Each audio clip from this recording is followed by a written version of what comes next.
الرحمن الرحيم. الحمد لله والصلاة والسلام على رسول الله وعلى آله وصحبه ومن والاه وبعد.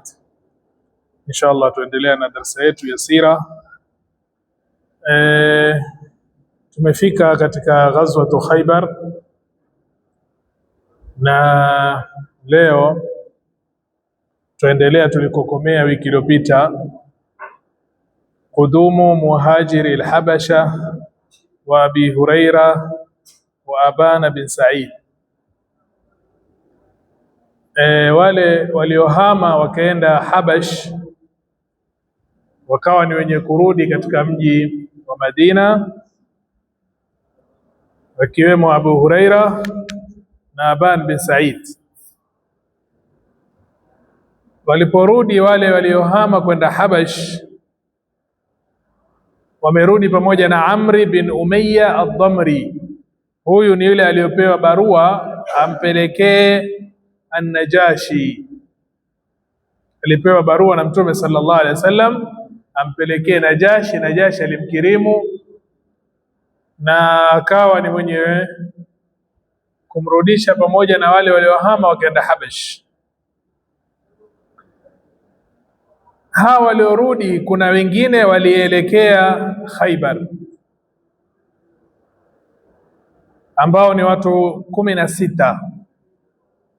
Waliokwenda Khaybar ni watu 16. Yaani walipokuja moja kwa moja wao hawakurudi katika mji bali wakaelekea Khaybar, ikiwemo Jaafar bin Abi Talib na Abu Musa al-Ash'ari. Wakamwendea Mtume sallallahu alaihi wasallam alipokuwa amefungua Khaybar, kabla hajagawanya ngawira, kabla hajagawanya ile ghanima ya Khaybar. Mtume sallam akambusu Jaafar na akawa ni mwenye kusema, wallahi ma adri bi ayyihima afrah bi fathi Khaybara am bi qudumi Jaafar. Asema wallahi sijui kati ya haya mawili ni furahi kwa lipi, kwa kufungua Khaybar ama kwa kuja Jaafar bin Abi Talib, mtoto wa ami yake. Alipogawanya ghanima ya Khaybar akampatia naye Jaafar. Kisha katika wale waliokuja kutoka Habash, wengine wakaenda kwa familia zao, wake zao na watoto wao. Kwa wale ambao walienda kwa Mtume sallallahu alaihi wasallam Khaybar, Mtume sallallahu akawapatia ghanima. Kisha baada ya kufathi Khaybar, Abu Huraira naye akaenda kwa Mtume sallallahu alaihi wasallam.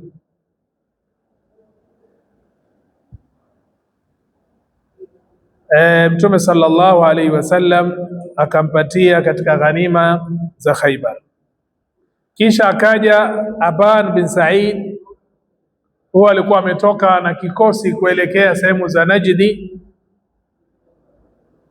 ya Iraq. Alipomaliza jukumu lake akaja moja kwa moja kwa Mtume sallallahu alaihi Khaybar, lakini alipata kwamba mji ushafunguliwa na ghanima zishagawanywa, kwa hivyo hakupewa chochote.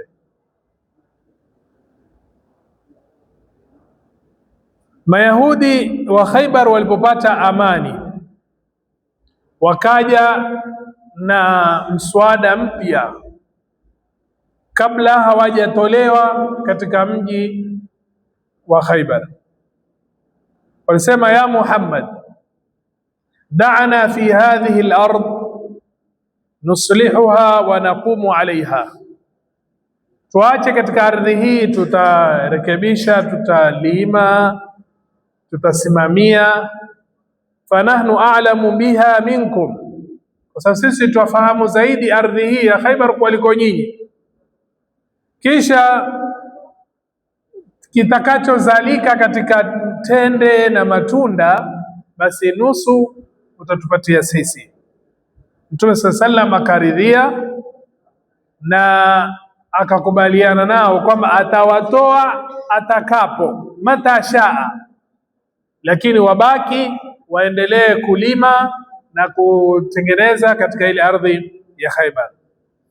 Wakabakia mpaka wakaja kutolewa na Sayyidina Umar radhiallahu anhu, walipoanza kushika njia yao ya ukhabithi na njia yao ya shari.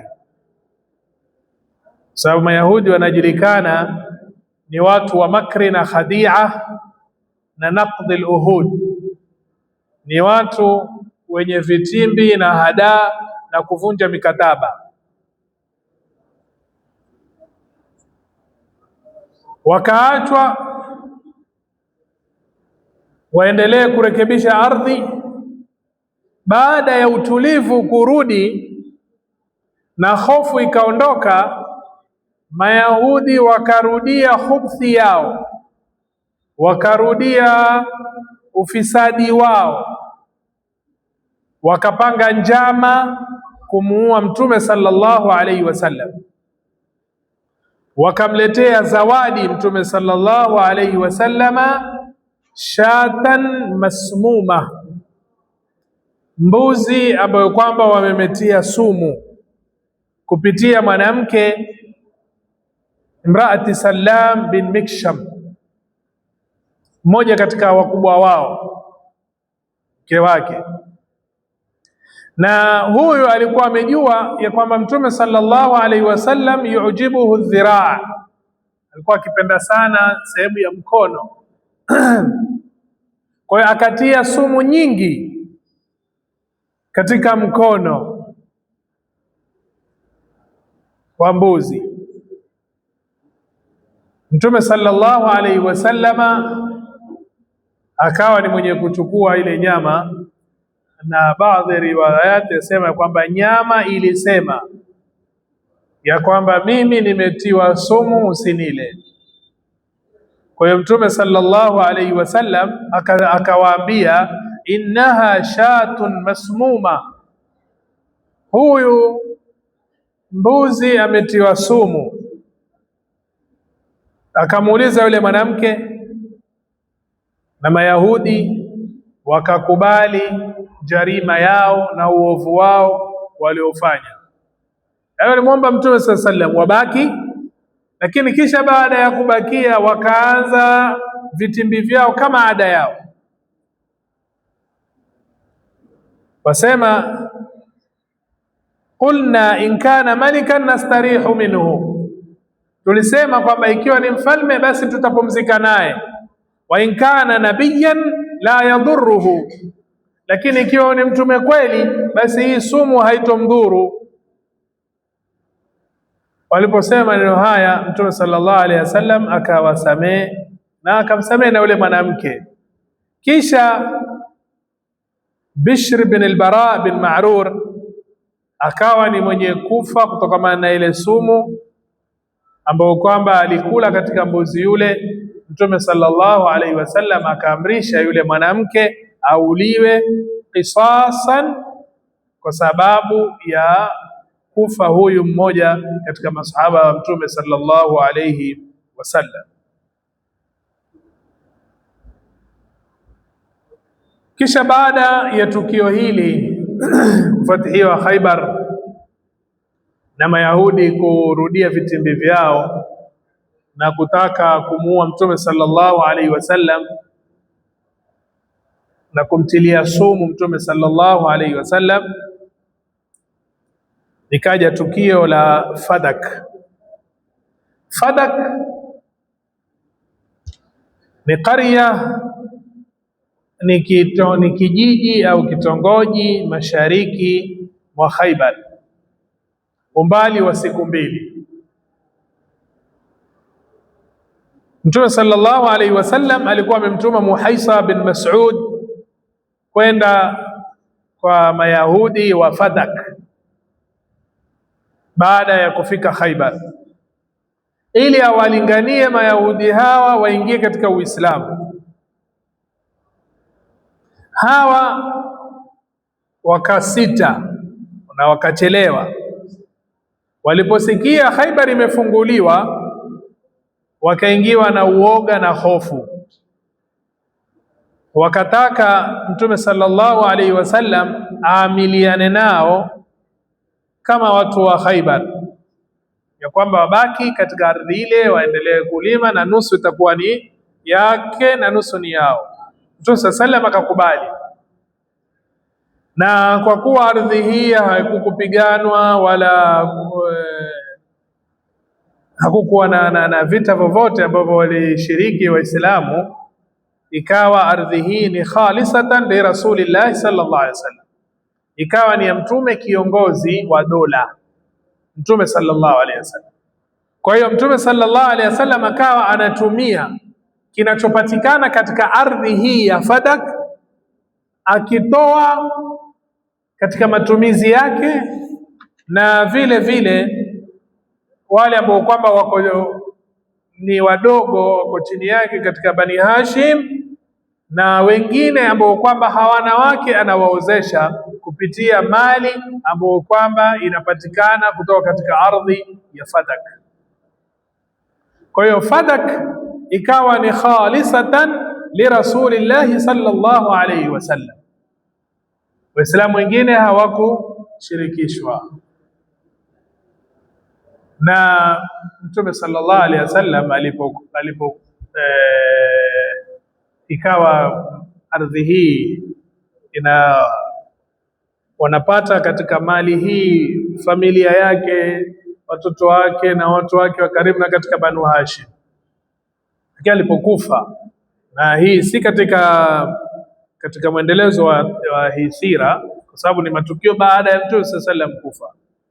Mtume sallallahu alaihi wasallam akufa, binti yake Fatima alidai ardhi ile ya kwamba apewe, lakini Sayyidina Abu Bakar radhiallahu anhu, na yeye ni kiongozi wa dola, akasema Mtume sallallahu alaihi wasallam alisema kwamba sisi mitume haturithiwi, na Mtume sallallahu alaihi wasallam alikuwa ni kiongozi wa dola, ni raisu daula, na ile alikuwa akitumia katika kuendeleza mambo.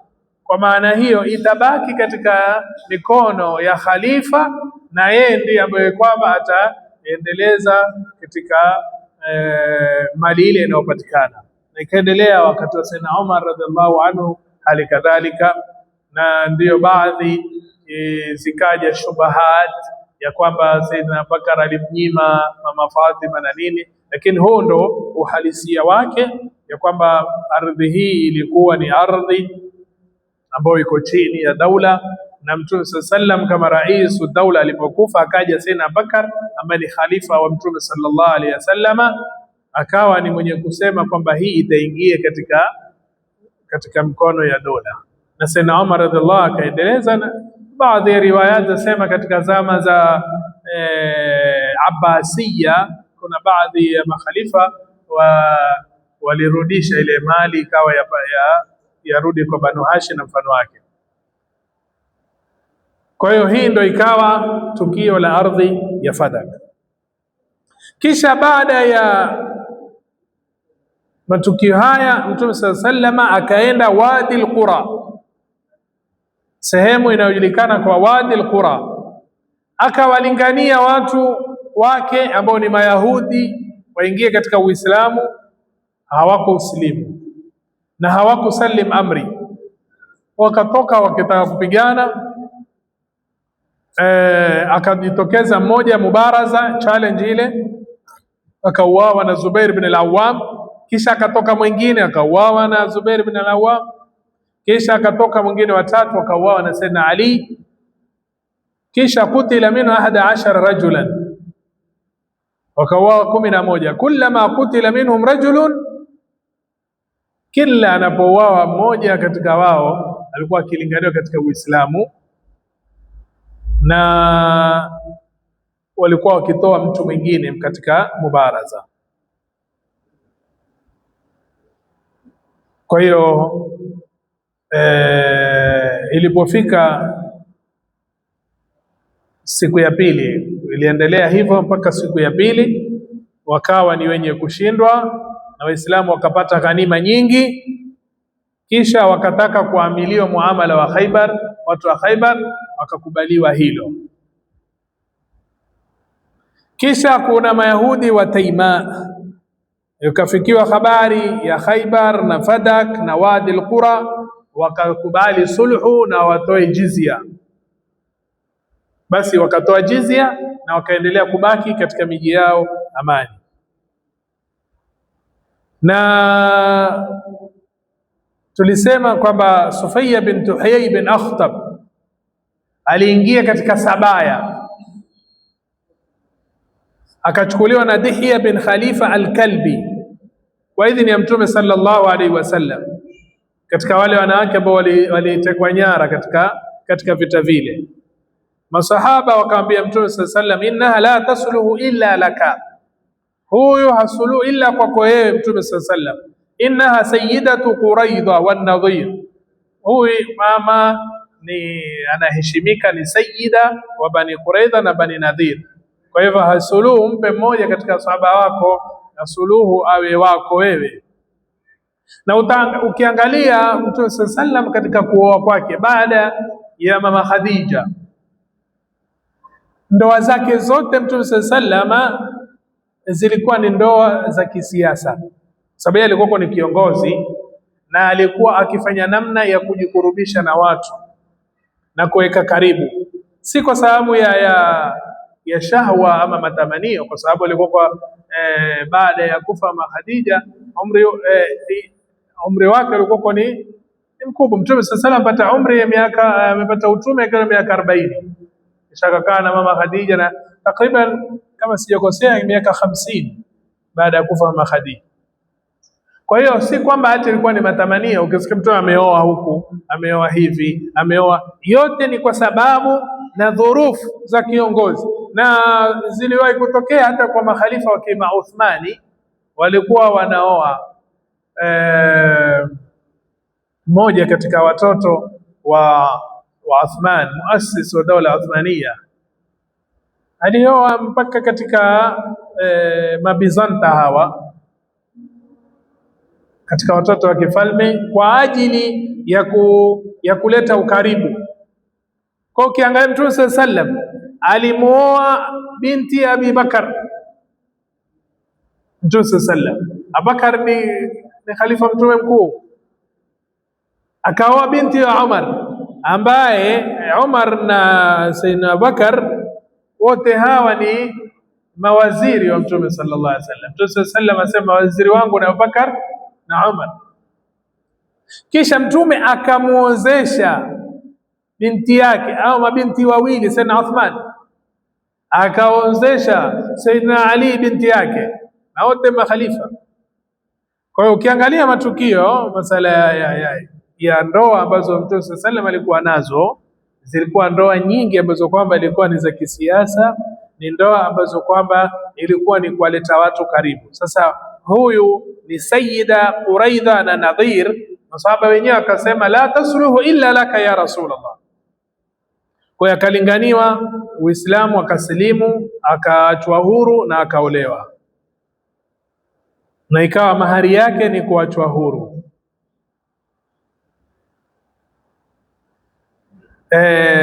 Mtume sallallahu alaihi wasallam ikawa amemalizana na Khaybar na akapata utulivu katika mji wa Madina. Akasikia mabedui katika Bani Anmar na Thalaba na Muharib wamekusanyika dhidi yake, akamweka. Angalia Mtume sallallahu alaihi wasallam, na alhamdulillah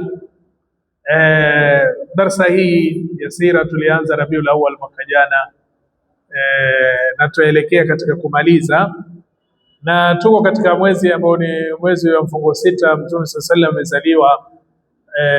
Jambo muhimu sana kujua tarehe ya Mtume sallallahu alaihi wasallam na kumfahamu Mtume sallallahu alaihi wasallam, kwa sababu mtu kila unapomfahamu zaidi ndivyo unavompenda zaidi. Na kufahamu matukio, angalia baada ya Madina hali ni tofauti na Makka. Mtume sallallahu alaihi wasallam, matukio baada ya matukio, futuhat baada ya futuhat, jihad baada ya jihad.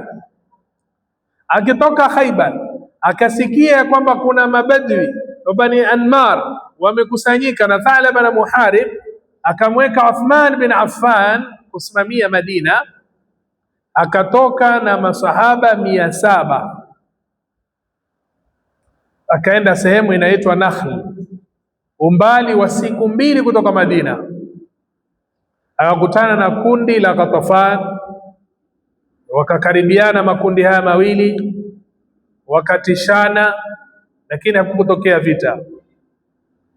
Ikasimamishwa sala na Mtume sallallahu alaihi wasallam akawa ni mwenye kuswali salatul khawf, swali na kundi rakaa 2, kisha kundi hili likasubiri, akaswali na lile kundi lingine, hawa wakiangalia. Kwa hiyo swali na kundi hili rakaa 2, kisha akamaliza na kundi hili rakaa 2. Kwa hiyo ameswali 4, lakini hawa wakaswali 2 na hawa wakaswali 2, ambao ndio salatul khawf, na kuna baadhi ya riwaya zingine ambazo zimepokewa. Kisha baada ya salatul khawf hii ikaingia hofu katika nyoyo za maadui, na wakaondoka, hawakuwa ni wenye kumpiga vita tena Mtume sallallahu alaihi wasallam, na Mtume akarudi Madina, na hivi vita vikaitwa ghazwatu bidhati riqa. Dhati riqa kwa sababu nyayo za Waislamu zilitoboka kwa ajili ya kutembea msafara wa siku 2. Kwa hivyo wakachukua baadhi ya nguo wakatia katika hofu na ile miguu yao kuweka kama socks vile, ambao ndo riqa. Na baadhi wakasema imeitwa ni dhati riqa kwa sababu ya ardhi yake na majabali yake yana rangi tofauti tofauti kama vile viraka, ndio ikaitwa ghazwatu dhati riqa. Bali ikasemwa kwamba ni makani al-ghazwi ndio inaitwa dhati riqa. Ala kulli hali, hivi ndio vita ambavyo Mtume alipigana. Alikwenda na akakutana na maadui, lakini hakutokea vita, inaitwa ghazwatu dhati riqa. Na katika mazuri yaliyopokewa katika vita hivi ni kwamba Mtume sallallahu alaihi wasallam siku moja alikwenda chini ya mti wenye kivuli, akawa ni mwenye kupumzika, akaweka panga lake na akalala. Watu wengine kila mmoja akaenda katika mti akipumzika, watu wanajipumzisha. Akaja mtu katika mushrikina akachukua ule upanga wa Mtume sallama, akatoa katika ala yake, ikiwa Mtume alikuwa amelala. Akishtuka Mtume sallallahu alaihi wasallama yamemshikia upanga, kisha akawa ni mwenye kusema atakhafuni, waniogopa? Mtume akamwambia la. Kisha akamwambia faman yamna'uka minni, nani atakuzuilia na mimi leo nisikuue? Nani atakuzuia? Mtume sallallahu alaihi wasallam akamwambia Allah. Alipomwambia Allah, ule upanga wake ukaanguka kutoka katika mkono. Mtume sallallahu alaihi wasallama akauchukua ule upanga, akamwambia man yamna'uka minni, sasa wewe nani atakuzuilia na mimi? Basi akawa ni mwenye kusema kun khaira akhidhin, hakuna mtu yoyote kuwa mbora wa kuchukua na mfano wake. Mtume sallama akamlingania katika Uislamu, lakini hakusilimu, lakini alitoa ahadi ya kwamba an la yuqatilahu, asipigane na Mtume tena kabisa, wala asiwe pamoja na qaumu yuqatiluna, na watu wanaompiga vita Mtume sallallahu alayhi wasallam. Mtume sallam akamwacha, akaenda kwa kaumu yake, akasema ji'tukum min indi khairin nas wa ammatu ahli al-maghazi yaqulun inna hadhihi al-ghazwa waqa'at fi sanati ar-rabi'a min al-hijra. Asema nimekuja kutoka kwa khairin nas, mbora wa watu, ambaye ni Mtume sallallahu alayhi wasallam. Muallif asema wengi katika watu wanaozungumzia vita vya Mtume sallallahu alayhi wasallam, watu wa sira, wanasema kimetokea katika mwaka wa 4 wa hijra ya Mtume sallallahu alaihi wasallam, na sahihi ni kwamba yuko katika mwaka wa 7.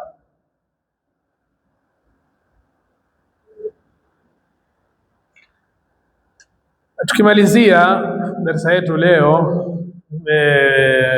mwaka wa 7 Dhulqaada, Mtume sallallahu alaihi wasallam alitoka kwenda umra ambao iliafikiwa katika sulhi ya Hudaybiyah. Akamwacha katika mji wa Madina Abu Ruhum al-Ghifari, akaenda na ngamia 60, akabeba na silaha kama tahadhar kutokamana na ghadri ya Makuraish, na akawa na farasi 100. Akahirimia sehemu ya Dhulhulaifa na akapiga talbia pamoja na Waislamu, kisha akaendelea na msafara mpaka akafika bonde la Ya'juj. Akaelekea akaingia katika mji wa Makka, Mtume sallallahu alaihi wasallam akiwa juu ya ngamia wake Al-Qaswa, na Waislamu wameshika mapanga yao wanapiga talbia labbaik Allahumma labbaik, mpaka akaingia Masjid al-Haram, akasalimia Hajar al-Aswad, kisha akafanya tawaf akiwa juu ya kipando chake, na Waislamu wakatufu pamoja naye. Muallif asema yarmuluna haula albayt, yani wanatembea kwa haraka kwa mwendo wa nguvu kando ya Baitullah al-Haram, kashifina manakibahum al-yumna, wakiweka wazi mabega yao upande wa kulia. Nasema sha'na al-futuwa wal-quwwa, kama nguvu, kuonyesha zile nguvu zao na kwamba ni vijana wako imara. Na huku Abdullah bin Rawaha yuko mbele ya Mtume sallallahu alaihi wasallam, ametoa upanga wake akisema khallu banil kuffari an sabilihi khallu fa kull alkhair fi rasulihi, yani mpeni nafasi, toeni njia wana wa makufar, mpeni njia Mtume sallallahu alaihi wasallama, kila khairi iko kwa mtume wake. Alyawma nadribukum ala ta'wilihi kama darabnakum ala tanzilihi, asema leo tutawapiga katika kuifahamu Qur'ani kama tulivyowapiga katika kuisadiki Qur'ani mwanzo. Walikuwa hawataki kusadiki, wakapigwa katika vita vya Badri na nini. Asema darban yuzilu alhama an maqilihi wa yudhilu alkhalila an khalilihi, yani kipigo ambacho tutawapiga kitaondoa kichwa sehemu yake, na kutokamana na ile shiddat alhaul, ule vishindo wa vile vita, basi kila rafiki atamkimbia, atamsahau rafiki yake. Mushrikina walikuwa wamekaa juu ya jabali Qaiqian, kaskazini mwa Kaaba. Walikuwa wameambiana wataka kuangalia Waislamu, wakati Waislamu wanapokuja waone kama wamedhoofishwa na humma Yathriba, sema homa za Yathriba. Lakini walipoona Waislamu wanaenda mwendo wa kasi, qalu haulai ajladu min kadha wa kadha, wasema wana nguvu sana na kuliko kadha na kadha. Na Mtume sallallahu alikuwa ameamrisha wawe ni wenye kutembea kwa mwendo huu, waonyeshe ile nguvu yao. Mtume sallallahu akakaa Makka siku 3, na ndani ya masiku haya akamuoa Maimuna binti al-Harith al-Hilaliya, na huyo alikuwa ni mke wa Sayyid ash-Shuhada Hamza bin Abd al-Muttalib wa khalata ibn al-Abbas. Kana zawjata Sayyid ash-Shuhada Hamza bin Abd al-Muttalib.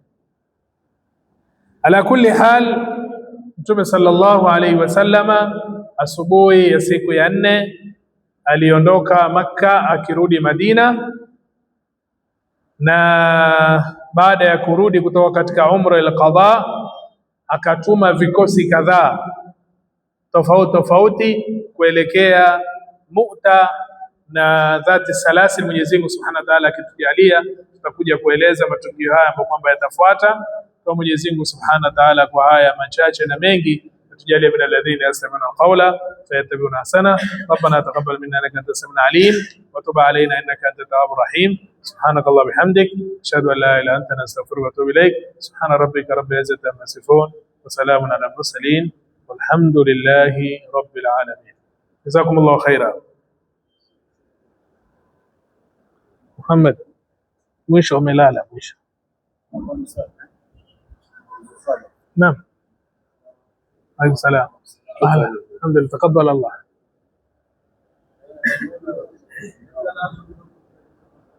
Naam.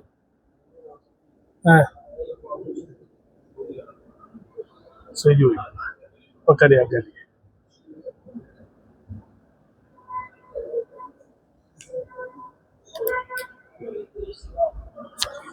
Cuma dia napenda chapati.